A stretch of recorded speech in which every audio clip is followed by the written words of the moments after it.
बिस्मिल्लाहिर्रहमानिर्रहीम। अस्सलाम वालेकुम। A1 टीवी के साथ में हूं अनम नकवी। सबसे पहले न्यूज़ हेडलाइंस। साबिक चीफ जस्टिस गिलगित बल्तिस्तान राना शमीम के इंकिशाफ पर तौहीन अदालत का केस। मीर शकीलुर रहमान, अंसार अब्बासी और आमिर गौरी को शुकाज नोटिस जारी। साबिक चीफ जस्टिस गिलगित बल्तिस्तान राना शमीम को भी शुकाज नोटिस जारी। इस्लामाबाद हाई कोर्ट ने 7 रोज में तहरीरी तौर पर जवाब तलब कर लिया। चीफ जस्टिस अतर मिनल्लाह ने रिमार्क्स दिए। खबर के जरिए अदालत और जजेस की साख पर सवाल उठाया गया है। अगर मुझे अपने जजेस पर एतमाद ना होता तो ये तौहीन अदालत की कार्रवाई ना करता। इलेक्शन कमीशन में फवाद चौधरी के खिलाफ नोटिस केस। वफाकी वज़ीर इत्तलात व नशरियात फवाद चौधरी ने इलेक्शन कमीशन से माफ़ी मांग ली। मीडिया से गुफ्तगू में फवाद चौधरी ने कहा, नून लीग ने अदलिया के खिलाफ मुहिम शुरू कर रखी है। इदारों की साख को नुकसान पहुंचाने की कोशिश की जा रही है। माजी में तो नून लीग ने सुप्रीम कोर्ट पर हमला कर दिया था। नून लीग ने कल भी अदलिया पर हमला किया। एक ऐसे शख्स की तरफ से जाली बयान सामने लाया गया जो नून लीग के लीडर्स का परवरदा है।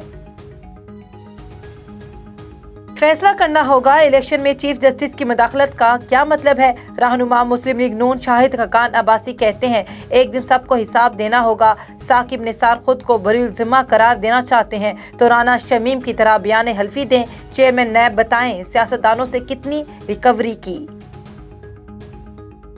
पार्लियामेंट के मुश्तरका इजलास से कानून साजी करवाने का मिशन। वज़ीर आज़म इमरान खान आज हुकूमती अरकान पार्लियामेंट से मुलाकात करेंगे। मुलाकातों में अरकान पार्लियामेंट अपने मसाइल से भी आगाह करेंगे। वज़ीर आज़म मुश्तरका इजलास की हिकमत अमली से भी आगाह करेंगे। लाहौर अदालत में मनी लॉन्ड्रिंग केस की समाअत। अदालत में शहबाज शरीफ की आज हाजिरी से इस्तिस्ना की दरख्वास्त मंजूर कर ली गई।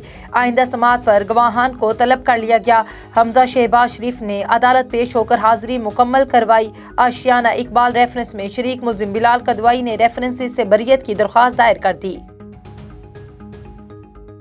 चीज भी बैनर में ऐड कर दो। वो जो हमारी बहन ज़ारा शाहिद का भी कत्ल हुआ था, उनके कातलों को भी पकड़ो। जो उनके साथ बैठे हुए हो आप लोग, उनका भी इस पर लगा दो। थोड़ा ख्याल करो, थोड़ा एहसास करो। अपने लोगों को जिनको कत्ल हुआ है उनको तो याद करते ही नहीं हो। लीडर साहब ये भूल गए। सिंध असेंबली में अपोजिशन का शोर शराबा। हलीम आदिल शेख और दीगर अपोजिशन अरकान की वक्फे सवालात से पहले बोलने की कोशिश।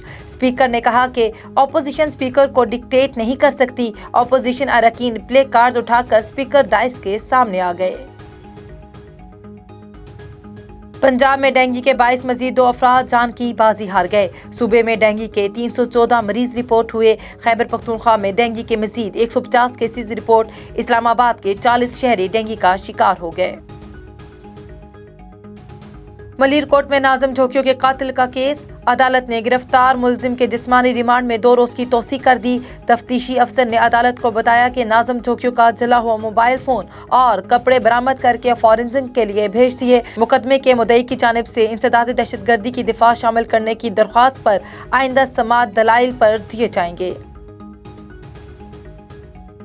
शेखुपुरा में ट्रेन स्कूल वैन से टकरा गई। 2 तलबा जाँ बहक, 5 बच्चे जख्मी हो गए। हादसा सरियावाला फाटक पर पेश आया। जख्मियों को अस्पताल मुंतकिल कर दिया गया। तर्जुमान रेलवे के मुताबिक मासूम बच्चों की जानों का ज़िया एक नाकाबिले तलाफी नुकसान है। हादसा स्कूल वैन के ड्राइवर की गलती की वजह से पेश आया। दुनिया में इंसानी हकूक़ के तहफ़्फ़ुज़ के लिए गलत मालूमात का इंसदाद। पाकिस्तान की जानिब से पेश की गई करारदाद मुतफ़क्का तौर पर मंजूर कर ली गई। पाकिस्तान ने इंसदाद डिसइंफॉर्मेशन की करारदाद आज जनरल असेंबली में पेश की थी। तर्जुमान दफ्तर ख़ारजा के मुताबिक अक़वाम मुत्तहिदा में पाकिस्तान के मुस्तकिल मंदूब ने करारदाद का तारुफ पेश किया। हेडलाइन से फिल वक्त इतना ही। मज़ीद खबरों से बाखबर रहने के लिए देखते रहिए A1 टीवी। A1 टीवी, सब पे नजर, अंदर की खबर।